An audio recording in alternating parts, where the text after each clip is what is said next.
Welcome to a very long overdue episode of my not so new series, Dildos and Dislocations, where I bring you everything you could possibly want to know about the intersection of disability and sexuality, and a whole bunch you probably didn't want to know about both of those things and me.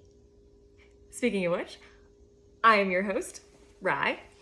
Welcome to I Can't Say My Studio apartment gag. Line, whatever, anymore, because I'm coming to you from our shiny brand new 1-bedroom apartment with doors, plural. There's more than one door and more than one room in this apartment. I can't. So we're slowly setting up the wall, slowly but surely. Anyway, if you are new here, you might be sort of wondering why the hell I'm covered in so many rainbows. If you're not new here, you wouldn't even think twice to my attire. Bless you for being with me. This episode was actually meant to be recorded for Pride Month back in June. Just a little bit of research. One, because I couldn't remember how to do my own intro, and I have fucked it up how many times now, dear? Too many. A lot. I'm getting stressed. I'm stressing her out. Also, my peanut gallery is present. Hi. My girlfriend is back in the corner, pretending to pluck her eyebrows and pretending not to watch me do this. In case I reference my peanut gallery at all during today's episode. The last episode of Dildos and Dislocations was actually recorded at the end of May. Y'all, it's almost September.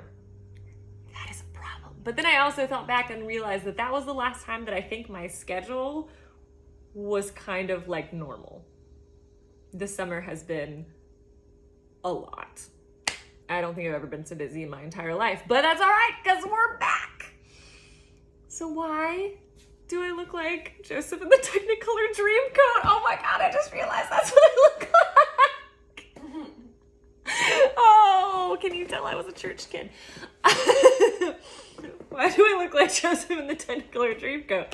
That would be because today's episode is specifically focusing on the difference between sex, gender, and sexuality. Was that a hiccup? Are you dying? Don't mind me. There's a medical emergency over there in the corner. It's fine. So we're talking about sex and gender and sexuality. What the hell are they? What do they mean? What are the differences? Which ones am I assigned at birth? Which ones do I get to choose? I've heard there's a spectrum. I've heard that there's a box I have to fit in. Maybe not. I don't know. Let's dive in. So, I did some more research. I'm always proud when I do research for my episodes. You know, you guys, I'm a dedicated educator, okay? I just may educate about genitalia and sex positions. It's fine. It's still education. So, let's start with some definitions, shall we? First, we're going to start with sex versus gender. Let's start with sex. No, I'm not talking about the act of fornication at this very moment in time. I am talking about your biological sex. Let's read a definition. So sex is defined by Webster's Dictionary as a set of biological attributes in humans and animals primarily associated with physical and physiological features, including chromosomes, gene expression, hormone levels, and reproductive anatomy. Therefore, what was I going to say? English. Hello. I just worked a 12-hour shift. Just bear with me. So what comes to mind when you think of sex? No, again, I'm not talking about the act of fornication, just the word. So for me, I'm a postpartum nurse. I immediately think of that little space on our crib card where when a baby comes out, it's literally what genitals do I see in front of me? That's what I'm writing on this card. Male versus female. Is this something that is going to change throughout one's life? No, this is your sex that was assigned at birth. Should that biological sex and sex characteristics and hormones change via surgery, via medication, that's a different story. But we're talking about specifically just your run-of-the-mill, cisgendered. Let's throw in another definition while we're at it, shall we? Cisgender is a term that I may use during this episode.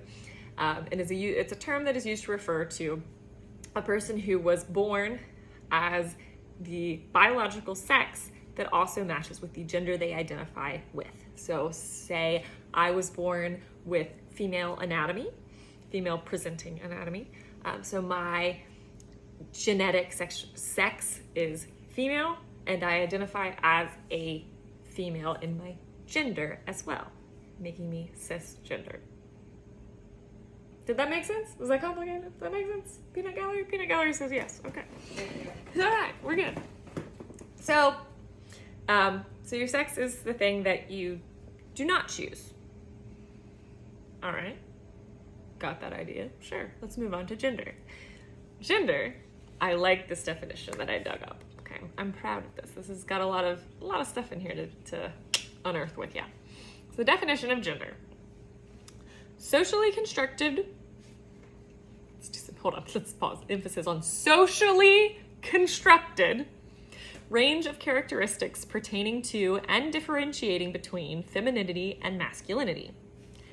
Gender influences how people perceive themselves and each other and how they act and interact, and the distribution of power and resources in society.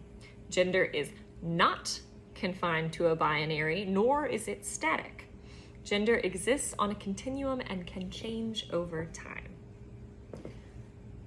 So, for some people, that one tends to be a lot. There are people in this world who are born with their biological sex. It's one thing, and it matches up completely with the gender identity that they assign themselves. That would be the definition of a cisgendered human. My lovely girlfriend over here. She's throwing on the TV, she's throwing me off. Lovely girlfriend, Peanut Gallery. I didn't what? You were born with female presenting anatomy, correct? Correct. And you identify as a woman, female, she, her pronouns, correct? As a puppy. Okay. Yes. She is a cisgendered female. There's our example for the day.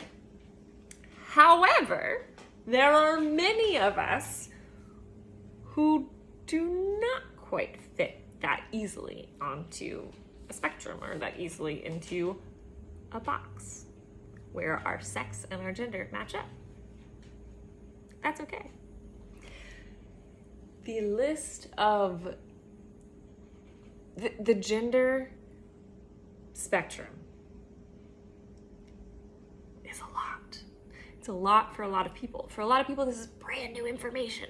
It's brand new that there's gender outside of male and female. There's non-binary, there's genderless, there's people questioning, there's the list is there's two-spirit. The list goes on and on and on and on and on. That's fantastic, because gender is something that we assign ourselves.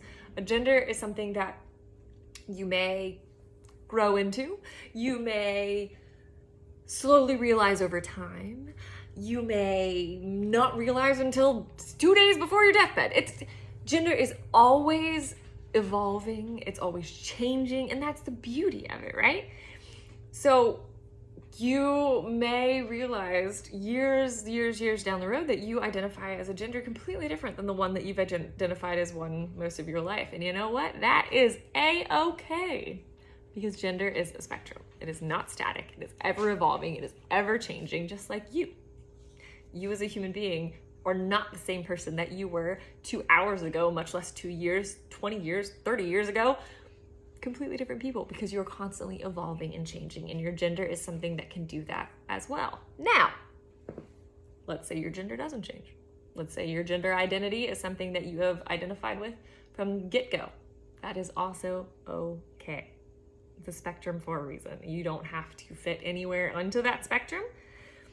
And it's okay if you're not really sure where you fit on that spectrum. I will speak up right away. I am not personally all that sure where I fit on that spectrum.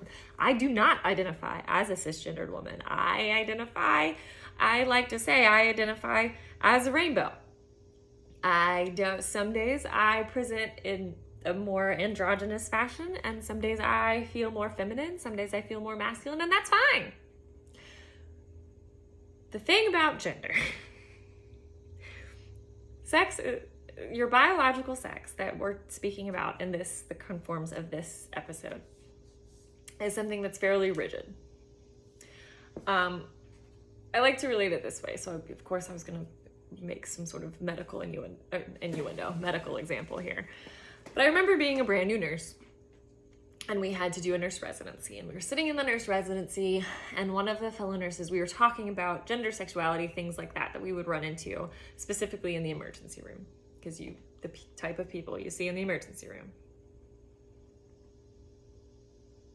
Sorry, with my PTSD. No.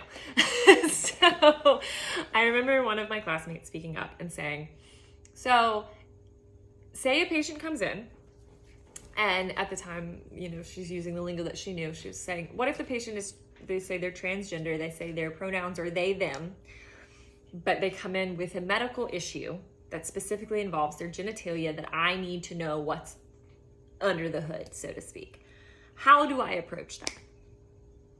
And I remember raising my hand calmly saying, well, let me see here. You ask them. Completely caught her off guard. She's like, what do you mean I ask them? I'm not supposed to ask people what's under the hood. That's too invasive. I said, absolutely.